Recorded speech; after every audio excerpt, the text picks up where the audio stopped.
Hey y'all, I'm fasting. I had lost my camera, so I bought another one. And it's kind of frustrating because I know the other one is around somewhere. Today is day 17 of a 21-day fast. I feel pretty good, actually. After the 2 weeks, I started picking up energy again. It's kind of weird. Um, you know, it's just been, I do it mostly for health. Of course, there's some spiritual benefits and psychological benefits, but mostly just health and longevity. This one's the longest I've ever done. Last summer I did 26 days on coconut water and a little bit of fruit juice, but this is a real fast. No sugars. And I just drink water with some lemon and some tea, sometimes a B vitamin or a little ginseng. But I'll tell you what, this last week it's been food porn. I go on YouTube at night, and like a few days back was Middle Eastern food. I was just watching all sorts of videos on Middle Eastern food for like hours. And last night was Asian food. I've been dehydrating a bunch of food. It's like I'm working with food, and where I'm at here in Las Vegas, we have the 99-cent store. And so sometimes they get really good stuff. And if I find it, I buy a bunch, like at least this last couple of weeks. So right now I have this giant hoard of really high quality food. So I know I'm going to have to be careful and very, very gradual with my reintroduction of food. I fasted many times. Last fall in November, right now it's mid-February. I started the fast at the eclipse. At the end of January, and then or mid-January, and then I was going to go through. Well, 21 days was the plan, but 16 days was I was gonna do it, and that happened to fall on Chinese New Year.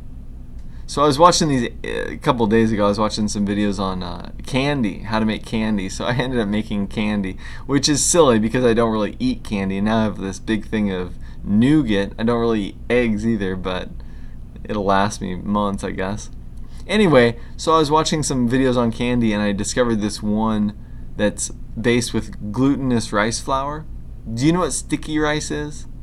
If you don't know what sticky rice is and haven't been to Thailand, you owe it to yourself to go to a Thai restaurant and say, "Hey waiter, I want some sticky rice." You can get it with mango and coconut. It's like a sweet dessert, but it's really good just on the side of some sort of curry. Sticky rice. It's really good. But they sell it as just the flour. They call it glutinous rice flour. And so this ginger candy was made with glutinous rice flour. So I go in the Asian store yesterday morning to get glutinous rice flour to make this ginger chew stuff. They make them with tapioca, and they also make them with glutinous rice. They're different. So I go there, and as I'm walking up, something's going bang, bang, bang, bang, bang, bang, bang. I'm like, oh my gosh, what's going on?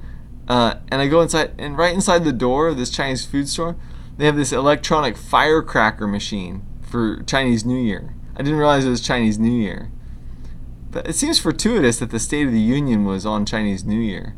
I'm all about the moon, and the new moon is a big thing for me. So anyway, so I get the flour, and then last night I go to make it, and I'm not one to use Teflon pans, but the lady on the video assured me that I needed to have a nonstick pan.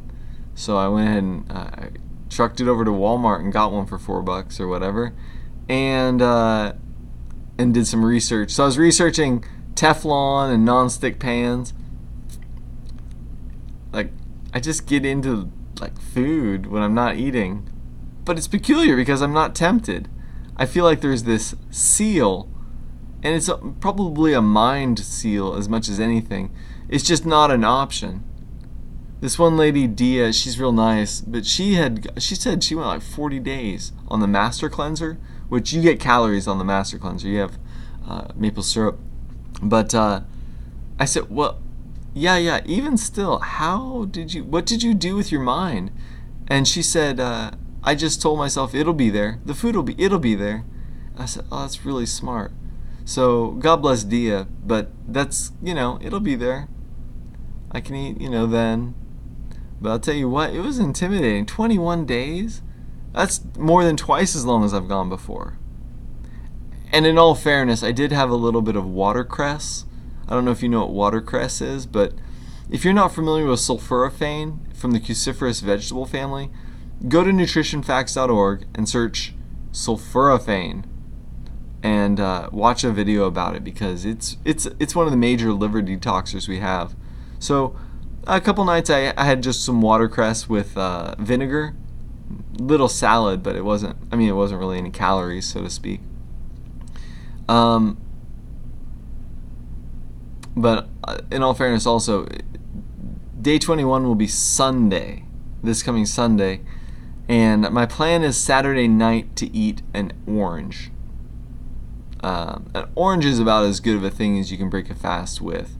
You eat it, and it goes through you in a couple hours. It's surprising, because usually food seems to take a day and a half to go through the system, but if you are really well fasted and you eat an orange, 3 hours later, you're going.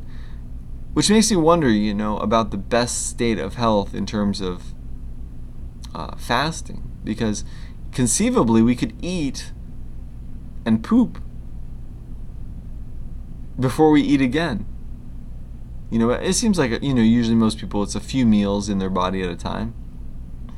Anyway, so my plan is to eat an orange Saturday night, and then Sunday drink coconut water all day, and then end Sunday night with a heavier sugar like grape juice, or maybe a prune juice, or if I happen to find it, maybe a cherry juice. I've broken fasts with cherry juice 4 or 5 times. I like it, but it's heavy sugar and it just passes through. Something to know if you're into cleansing or anything like that is that it's called a saltwater flush. Do you know what that is? You take a quart of warm water and you put 2 level teaspoons of sea salt in there and mix it up. It's kind of hard to drink down, frankly, but you drink it down, and it's a laxative thing. It goes through you within an hour. You just flushes you out, and it's good. I think it's better than enemas, because you're not. With an enema, conceivably, you're pushing things back up, and it washes a lot of stuff out, maybe, but you're also washing stuff up. So with a saltwater flush, it's all going the right direction. Anyway, so I'm looking forward to it.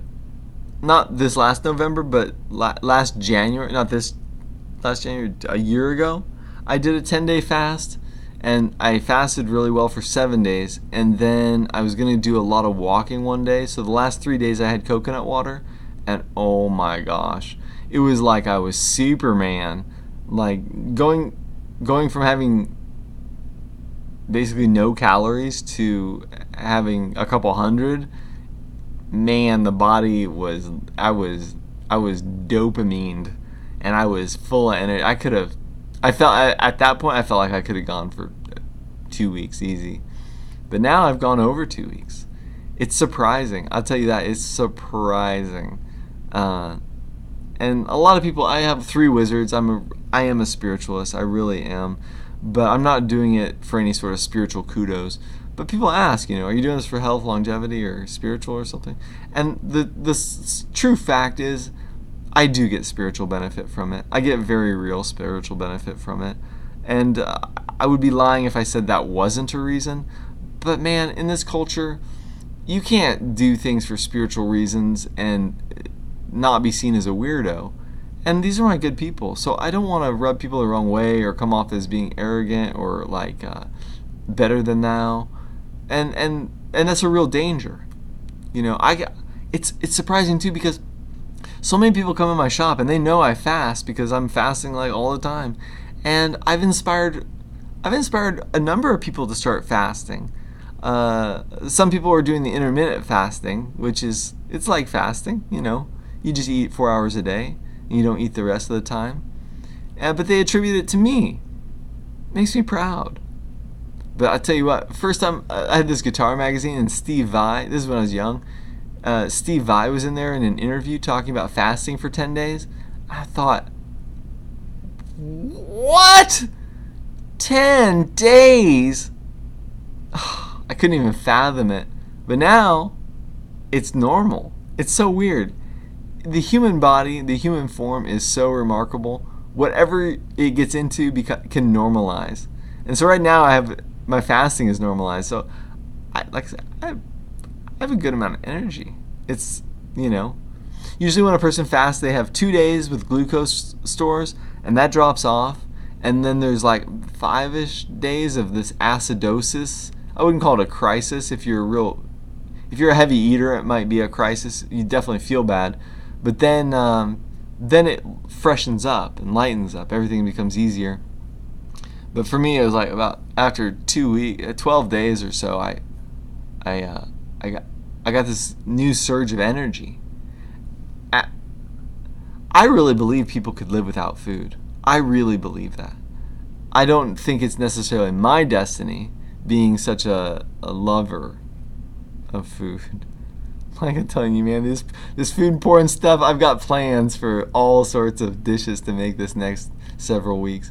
And it's really a rush. Like a couple weeks from now, I'll be doing something and my thoughts will still be governed, kind of, like subconsciously. And so I'll notice a thought get checked of food, and then I'll realize, oh, I can eat. I don't have to I can eat anything I want. Yeah. I'm going to break into the eating really strongly with collard greens. I'm going to get organic collard greens. I have some beets in my backyard, and I'll probably use those as well. And I also have some broccoli and this is all from last year. It's just now coming to, I'm not an expert gardener. Someone said, "You got a green thumb." And I said, well, it gets greener with every plant I kill. I've killed a lot of plants, but now they grow pretty good. So my plan is to do a lot of collard greens because dark greens have lutein in them. You know what lutein is? The brain loves lutein. It's in the media and the supplements because of the eye, the eye degeneration has to do with lutein, but the eyes are part of the brain. And they've done a lot of studies, and lutein just passes the blood-brain barrier, goes straight home. And so I'm going to charge up my whole nerve networks with collard greens. I'm going to really just nail the collard greens for a good week strong. And I have a friend here in town who owns a wheatgrass company, God bless him. And we were talking a lot about some different ideas, and so I did some research online about wheatgrass. And there's this company out of the East Coast that, because it breaks down almost immediately, wheatgrass juice, when it exposes to the air. But this company, they harvest it, they clean it, they pack it, and they freeze it with nitrogen, instantly freeze it. And you can buy, it's $100 for 50 shots shipped to you, but it comes frozen in a styrofoam thing. So I was like, well, I'm fasting, I'll splurge. I spent $100 and they're gonna ship me. It comes next week. I'll already be eating a little bit, but it'll be 50 frozen shots in styrofoam and dry ice, I assume. And so my plan is to eat a lot of wheatgrass juice, and then collard greens, lutein, flax. Flax has lignans. It's one of the only sources of lignans in the diet. So, and omega-3s. So flax and collard greens are going to be my real hit home. I'm going to have to guard myself against like ordering a pizza, something like that. It's the weirdest thing. I'm going to cut it off there, but thanks for watching. If you have any fasting questions, you should leave a comment. I might not get to it for a couple weeks, but my plan is to start making more videos now that I have a camera again. Seriously, I went on a trip, and of all the things I moved, I was like, I'm gonna hide this camera so no one steals it, which is ludicrous because I had like a ton of other stuff people could have like taken if they wanted it, and so I hid my camera from myself. I don't know why. Anyway, hey, God bless you. If you're thinking about fasting, I recommend it. 1 or 2 day fast. Anybody can do a 7-day fast. But the tragedy is, according to this one prolific writer, is that when people fast, they feel bad, and then they eat and they feel better, so they assume that they were feeling bad because they weren't eating, when in fact, it's because of all the toxins being released into the body that's making them feel bad. And so if you don't get through that stage, then it's an unfortunate thing, because the great joy and love of fasting is that you clean out these deep tissues. I ate I don't know how my parents got away with feeding me what they fed me. I mean, we ate well. I wasn't malnourished, but I mean, I could drink as much soda, eat as much candy as I wanted to. Like, if and when I have kids, they're going to be eating very, very specific things. And they're going to love it because I'm going to teach them the love of food. I have the love of food. I'm a foodophile. What's the what's the Roman Latin root for food? I don't know. Or is it Greek? Anyway, hey,